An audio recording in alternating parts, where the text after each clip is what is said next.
Ce qu'il faut savoir, c'est qu'il y a 55 670 panneaux. C'est impressionnant, un panneau. Vous voyez, la petite pièce là, que vous avez ici, vous avez 600 panneaux.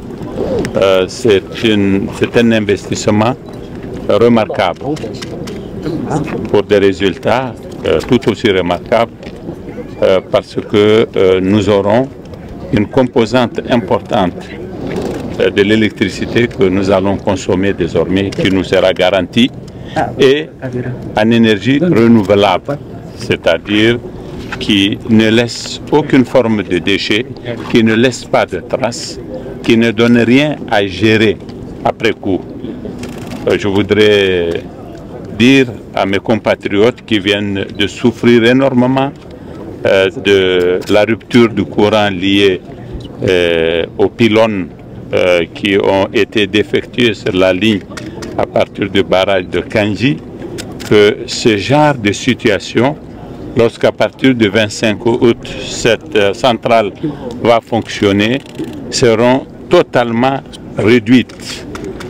Nous importons à peu près 70 MW pour cette région de Niamey, du Nigeria.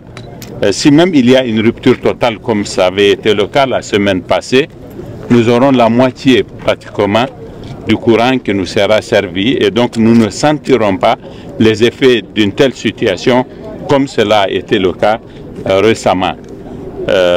Nous sommes engagés, le ministre d'État Ibrahim Yacouba l'a dit, dans d'autres projets de ce genre, parfois plus ambitieux encore, et lorsque tout cela sera en place, les coupures de courant qui font souffrir les populations relèveront du mauvais souvenir.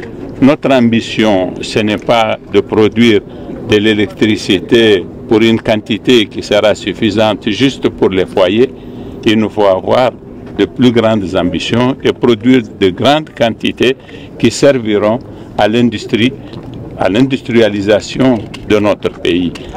Donc je voudrais profiter de la présence de M. Borrell, le haut représentant de la Commission de l'Union européenne, cet après-midi avec nous, ainsi que celle de l'ambassadeur de France, pour remercier l'Union européenne et la France pour le concours qu'ils nous ont apporté, qui ont permis la réalisation de cet ouvrage.